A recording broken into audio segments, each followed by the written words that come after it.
Welcome back to Simsation. Today I'm going to introduce you finally to the 2009 Mac Pro. I've had this one for probably close to a decade. It's been a good unit for me. Let's pop the side of it off here. Boom! Show you what we got inside, go over the specs. Then we'll fire this thing up for you and let you check it out. But for a graphics card, we'll start with the processors in it, the memory, then the graphics card. So we'll go over it in that order. It's a little dark on this side, so I will get a little more light on it so you can see it. For a hard drive in it right now, we literally have one 500 gig SSD. So I don't have any of the other drive bays populated. In fact, I got the graphics card slot open, so I'll close that up real quick. We'll just pop that closed like that, and we'll let you soak this in. So for the processors, this is a dual processor unit, as you can see down here at the bottom.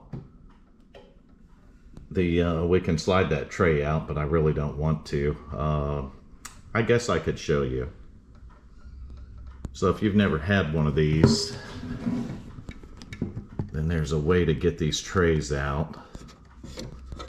Just push in there and pull that tab. Same thing on this side. And I don't know if I'll be able to do that while I'm using the camera, so that may not happen, but there we go. Alright, so that pulls the tray loose. And you can slide what they call the daughter board right out. So we'll be able to take a look at this thing separately here on the table. And you'll notice I have I've got all of the memory slots populated. This is based on the LGA 1366. It's got twin 5675s in it. Xeon X5675s. You can see that it's rocking the factory heat sinks. Never change those out, just leave it all factory. It's got some dust on it. I haven't cleaned it in quite some time. There's the 4 memory slots populated here and here. And then if you look inside the case, you can see where that plugs in down on the bottom there. You see the channel it plugs into, give you a little better look at the main board, some of the components that are on it. Right there. Up here we have a R9 Fury AMD graphics card. So that's what that is. And then you just see how it's laid out up here. See additional SATA port up there. That's for this slot that's empty. Should have a cover like that, but it was missing these when I bought it, and I had to locate a couple more. So I didn't never get the 4th one. You can see how we got our SSD in here. These natively have EFI boot, which means you can actually get an adapter and put an NVMe drive in these too. And I have the adapter, I just never got around to putting that in there. This unit does not have any Mac loaded on it right now, so no Apple software on it. It is running Windows 11 Pro.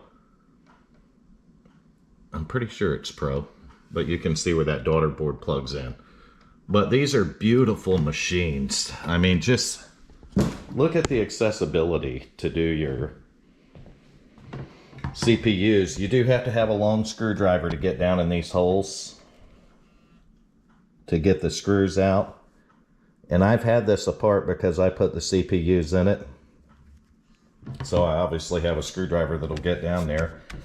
But I did these CPUs, and I'm wanting to say they're de-lidded CPUs, so they don't have a lid on them. But I can't remember for sure. It's been, like I said, I've had it a long time, so it's been a long time. This is a complete unit.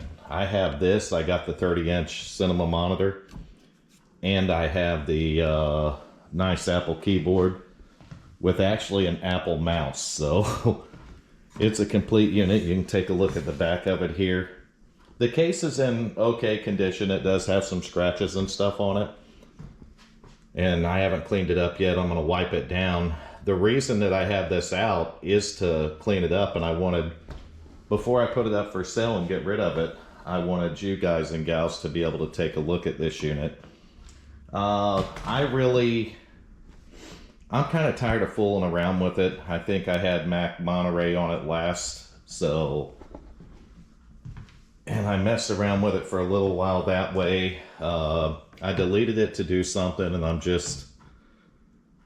kind of tired of messing with it. When I bought it, it had the dual CPU board in it, but it only had one CPU in it, if I'm not mistaken. I can't remember. Or it had the single board, and I bought a double board for it. I think it had the double board in it already. And it may have already had both heat sinks too. The processors just weren't as big as what it has in it now. I didn't get the 5690s because at the time the price was a little too high for me even. I can't remember how much I gave for it initially. I think it was around $300 or $400. And that was just for the tower. I picked the monitor and the keyboard and stuff up separately later on. But you can see how the PCI slots work up there. You have two screws here that you take out to access those slots. I still have the original GT120 graphics card for the boot screen because no, the R9 Fury does not load the boot screen on it. I threw the card in here temporarily just to be able to load Windows on it. I never had Mac running on that. I had it running on a RX 580 that I had. But I don't have that card anymore either. So this is likely going to get sold just the way it is. I'm probably not going to change any more on it. Usually people that buy these know these systems and they buy them for the same reason I had it, was to have fun and just have a really good fun platform to tweak on. I mean, you can get the memory for this cheap. You can get the CPUs for it cheap. The 5690 is a lot cheaper now. But remember what I said, this takes delidded processors. And basically, if you know what a delidded processor is, it's where you literally take the top off the processor. And it does that to be able to fit these heat sinks down. So you can see the heat sinks are fitting nice. And I'll be honest with you, you could probably use a new thermal pasting, but I don't know that that's going to happen today because this is a pain in the butt to do the CPUs on. I've done it. It's been a long time, but I've done it. All the upgrades I did to it were right after I bought it. So I haven't upgraded much over the years. I don't even know if the DVD drive's still in it. I think it is. Probably up here in this box. You can pull this out. The case is very modular. Yeah, you can see it's plugged in there. No, it actually isn't plugged in there. So it's in there, but it's not plugged in. So I guess we can go ahead and plug that back in while we're standing here. But if we can plug it back in, we're going to try. Get over the top here. There we go. So we were able to plug our DVI back in and slide that back into place now. But it's pretty cool that it's modular that way. I'll take one of these out so you can see. It's got the screws in it already. You mount your hard drive to the bottom side of that. You face it where the, let me get my light again. You face it where it lines up with the SATA ports in the back. So if you look at the back top, you'll see those SATA ports. You just face the hard drive where it lines up with that. And you simply slide it right back into place here. And it'll line up and it'll slide right back through the top and right into the slot again. I'm not going to take our regular hard drive out because that's on a funny adapter that makes it a little difficult to do. So that's the introduction of this thing. The next thing I'm going to do is get the monitor and keyboard and stuff out, clean it up a little bit, and we're going to fire it up and I'm going to show you how it works with Windows 11 Pro. I don't know. I'm going to put it up for sale. I'm trying to come up with a price for it. I don't know what it's worth now, so I don't want to speculate anything, but I'll get it cleaned up, we'll get it fired up, and then I'll show you a little bit more about it. So this, it's been a really good unit for me. I used it to broadcast iRacing races for a long time. It's known as Big Mac, and It went down a couple of times on me, and I fixed it every time, and it's just time to let it go. That's it. I mean, it's just time to let it go. So let's get the monitor and stuff set up, and we'll get it fired up for you. Well, here's our full setup. You just heard the chime where we're booting it up. I got it on the floor now because it's easier. It's too heavy to put at the end of the table, and the cord's not long enough otherwise. But look at that display. See, I got the keyboard plugged into the back. I got the Apple mouse plugged into the keyboard. So here this is, all hooked up. This don't have a 1394 port down here anywhere. I don't. Those two ports definitely ain't 1394. So that's the only thing about it. So I can't plug the 1394 port in, but it's not a big deal. It's a matching complete set, and we'll get booted up here into this in a minute. It takes a minute for it to... It wouldn't take this long to light up if it had the factory card in it, but it doesn't. It has a R9 Fury in it, so you can see it's booting up now. So when Windows grabs the graphics, then it'll come up, and that's what it did now. The Macs are nice because they have EFI bootloaders in it. You can see that big screen. We don't have internet hooked up, but we do have our Apple mouse hooked up, which is going to be weird because I never really used it. So that'll be a little odd. I should have probably just put a regular mouse on it for this. But I'm just going to show the system to you. It'll take me a minute with this mouse to get used to it again. There's a way to scroll on it. Oh, I'll shut our VPN off. I'm gonna have to clear this out. So we'll shut that down, but let's grab a hold of this right here. You see, oh, actually we got Windows 11 Internet of Things right there. Version 24H2 installed on 2/26 of 2025. There's the OS build. I wonder if I put the store on it. Does it have the Microsoft Store? I don't know if it does. I don't think I've put anything on it. It's got the File Explorer and stuff on it. I might have to hook up Interweb to it. We may have to figure out an internet option here because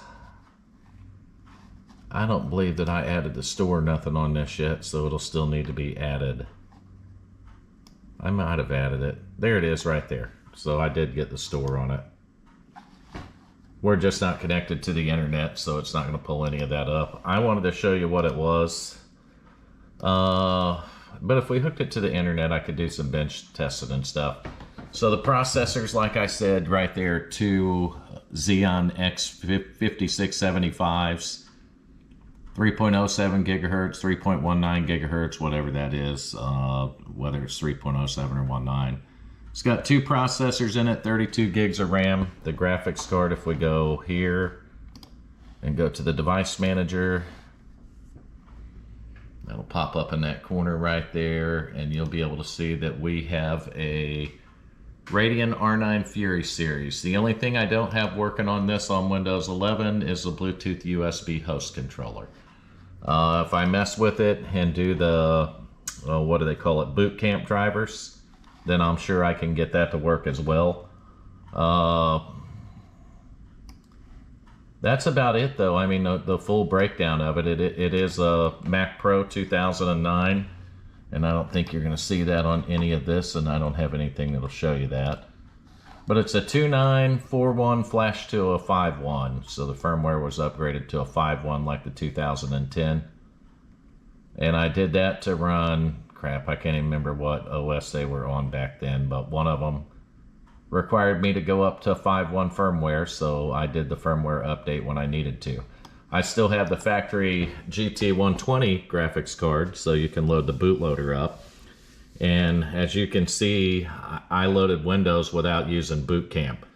The Macs are nice in respect to the fact that they have an EFI bootloader in them. And that EFI bootloader allows you to install Windows 10, Windows 11 natively without having to go through boot camp. Boot camp is necessary when you need drivers, and the only driver that we're missing from not using boot camp's the crap. We just seen it on the device manager. I'll have to look it up. I think it was the Bluetooth. So the Bluetooth USB controller. This does have built-in Bluetooth in it, and if the drivers were in it, the Bluetooth would work on it. But right now the Bluetooth is not working, and it's not in the toolbar. We do got the Radeon software, so I'm going to close this out, and we'll open that Radeon software up so you can see what we got on graphics. There we go. If we do the overlay on it, you check that, and that's how you get the metrics up in the top corner there.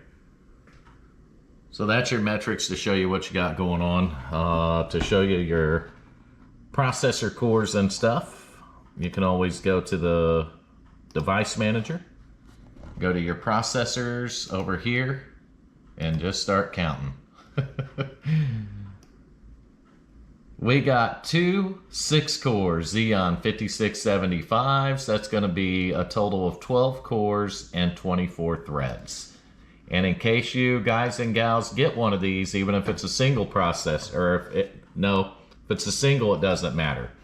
If you have a dual processor Mac Pro, you have to use the Pro or Enterprise version of Windows in order for both your processors to show up. If you use Windows 10 Home or Windows 11 Home, I don't think both your processors will show up. But if you use Pro or Enterprise, then both processors obviously show up here. And if you count them, we got 1, 2, 3, 4, 5, 6, double that up, take you down to about 12, and then do it all over again. That's both processors right there. So 12 core, 24 thread machine. It is a powerhouse in editing and stuff, and it's still good today to do that because of all the processors you got. I imagine it would be much, much better with 5690s, but we have the complete set here. And it's beautiful. It's in beautiful shape overall. I got a little bit of dirt there probably that I still need to get off. You can see a little mark down there probably if I get you close enough. So I need to clean that off still. I've cleaned it up pretty good, but there's still a little more cleaning to go on it. I did want to introduce you to this before I take pictures of it and put it up for sale today. So that's what I got it up for. I don't need it. Like I said, I've got my use out of it. I built a new editing rig with the with my Chinese AliExpress parts that is much, it actually is faster than this when it comes to that, but it's a newer platform, so what can you say? And I bet if I upgraded the graphics in this, that this one would probably still pull ahead of that, but just a beautiful old setup from 2009 that still runs, you know, the most modern Windows 11. So imagine that. I mean, this was really a decade and era of hardware. And with the Mac has always been proprietary. So we'll go down that road just for a second. The Mac has always been proprietary. And what I mean by that is you can't just go... The Mac Pro was the most friendly one, this version of it. Because you could upgrade graphics cards, hard drives, you could change hardware over, memory, processors, you could do upgrades to it. Most Mac systems are proprietary where you can't really do so much to them. And the newer, later ones are so proprietary you can't do anything to them, period. So this was like the last of the Mohican for that. It's what made it so popular. And it's still what makes it so popular today for enthusiasts and such to get a hold of. And the dual processor units, you can imagine, are even harder to find than the single ones. And to find them in this condition is not easy either. And especially complete with the 30-inch Mac Cinema monitor. That display is beautiful. And I don't care what anyone says, I'll stand behind that today. So it's literally the complete setup from 2009. And I'm going to quick flip it. I'll put it up there for $500 probably on Marketplace. I just want to get rid of it. I've had it for a long time. It's done quite a bit of work for me, but when you take care of the stuff, it'll last. It'll last years and years. And that's what it's proven. I never bought all this stuff together. I bought it all separately. So I think I give $300, maybe $250 or $300 for that when I bought it, the Mac Pro itself. The Apple monitor, I actually found that for $100 on Marketplace one day. And I bought the keyboard and mouse off eBay, and you can see that it's like brand new. The keyboard and the mouse, they come together. This is nice because the keyboard plugs into the mouse plugs into the keyboard, and then the keyboard plugs into the back of the monitor. And then the monitor USB plugs into the USB port of the computer back here. So it's really nice how that works, but this is your introduction to it. If I can't sell it, if I can't get $500 out of this whole setup, I'll keep it. I will, because I like I love the display, actually. I've had it for a long time too. I've never used it on a main rig though. It's always been for testing stuff. So when I was bench testing and stuff, this was a monitor I always used. Since I got the free monitors though, I can use those little free monitors on bench testing, and this one just takes up too much space, honestly. We want to get the studio cleaned out and get it more where we can operate the SimStation studio and get the studio set up with more lighting back there. I got this set up on my dining room table because it's better for me to take pictures here with the lighting and stuff like that. Plus it's messier back there, and there just ain't as much room to display it all out like this. So nice to have it displayed, and we'll get good pictures of it today, and even a good short video to put up on the Marketplace ad to show that it works like it's supposed to and stuff. But to get the boot screen on these, you either need to have the stock card like I have the GT120, or you need to have whatever graphics card you're upgrading to flashed in order to show the bootloader. So that's the deal with Mac, and this one is not flashed to show that. But I hope you like it. I mean, these are, I don't guess they're as easy to come by as they used to be. I've noticed a lot of parts machines as of late. I'm in some Facebook groups that use these things still to this day, and they install the latest version of Mac on them. I haven't went down that road in a few years, and I don't plan on it again. For the last 5 or 6 years, all it's ran is Windows, basically. I might have put Mac on it a few years back, like I said, but for the most part, it's ran Windows 10. Now it's got Windows 11 Enterprise on it, but it's still a usable machine today. So if you can pick one of these beautiful things up relatively cheap, I recommend you do it. It will game. Put a graphics card in it, and the thing will play games. It'll do video editing. You can live stream with it. I did that. I broadcasted races on YouTube for years with this thing, literally, on iRacing. So they're great for that. But that's going to sum it up for the video. I just wanted to introduce you to the 2009 Mac Pro.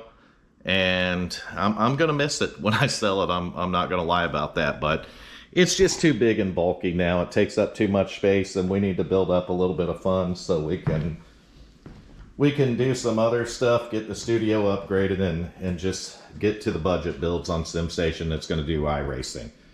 So that's going to do it for this video. I really hope you enjoyed it. It's really nice seeing this old hardware like this. And yeah, we can hook it up and do iRacing with it, but there's no point in it anymore. It has no purpose for me anymore. That's it.